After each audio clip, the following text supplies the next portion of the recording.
弟兄姊妹平安，今天是2024年的5月6号。今天的经文是诗篇93篇，申命记第7章第1节到11节，提摩太前书第6章11节到12节。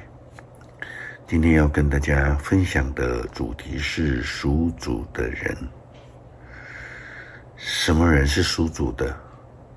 事实上来说，并不是犹太人，而是那一些愿意跟随上帝的人们，无论是他们是哪一族人，或是说哪一种语言，或是住在哪里。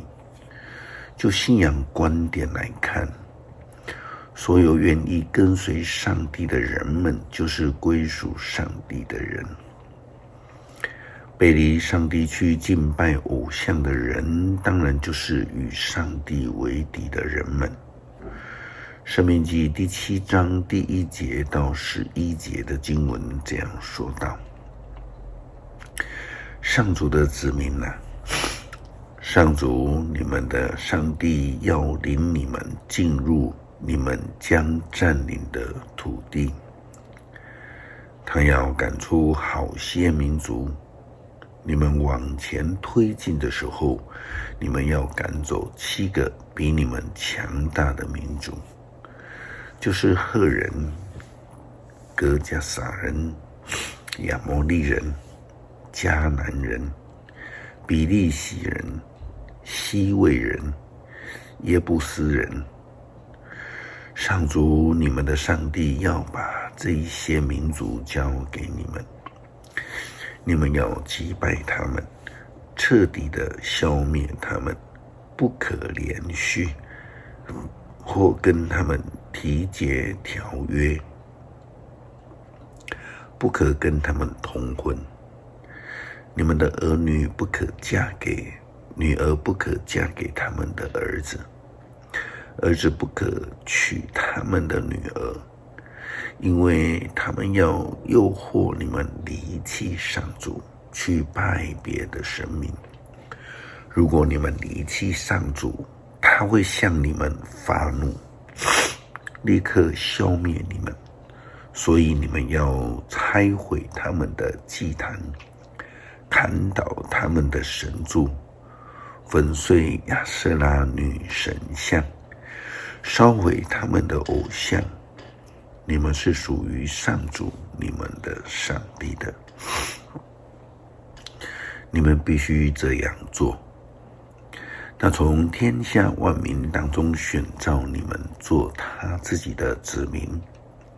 上帝爱你们，拣选你们，并不是因为你们的人数比别人多，其实你们是世界上最小的国家。他爱你们，为要坚守他向你们祖先许下的诺言，以大能解救了你们，从被奴役的地把你们救出来，使你们脱离了埃及王的手。所以你们要知道，上主你们的上帝是唯一的上帝。凡爱他、遵守他诫命的人，他要信实坚守他的约，以不变的爱待他们，直到千代。但憎恨他的人，要毫不犹豫地惩罚他们，消灭他们。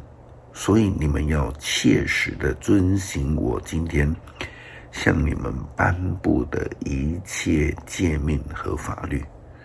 所以呢，归属上帝的人就是要切实地遵行上帝的诫命以及法律，这个是没有妥协的余地的。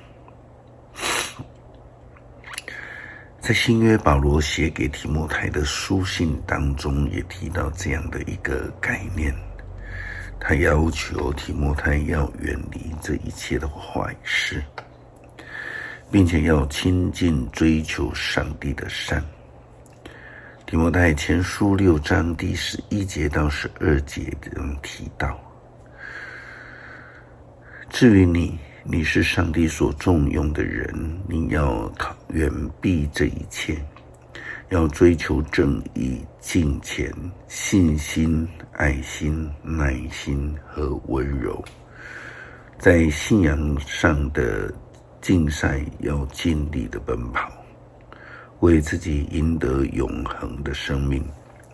就是为了这个目的，你们蒙上帝的呼召，在许多证人的面前公开宣认了那美好的信仰。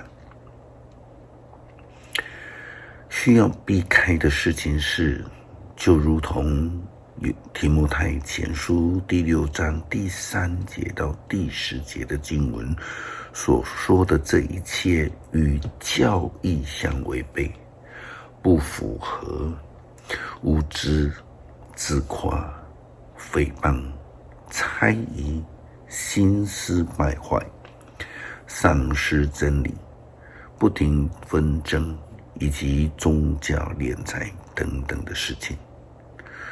属上帝的人必须要追求上帝的正义、敬虔、有信心、有上帝的爱、耐心和温柔，并且要认真尽力的在天路上奔跑的人。诗篇93篇，君王上帝，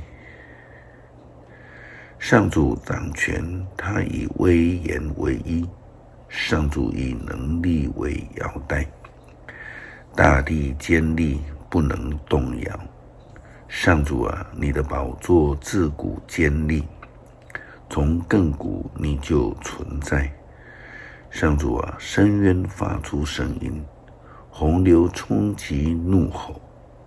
上主在高天统治，压制了洪水的吼叫，胜过了海洋的浪涛。上主啊，你的法则永恒，你的殿宇神圣，世事无穷。求主帮助我们愿意走在上帝的正道上来追求，并且摒弃一切不属于上帝特质的生命，尽心尽力来跟随主，属于主。感谢祷告，奉主耶稣基督圣名的求，阿们。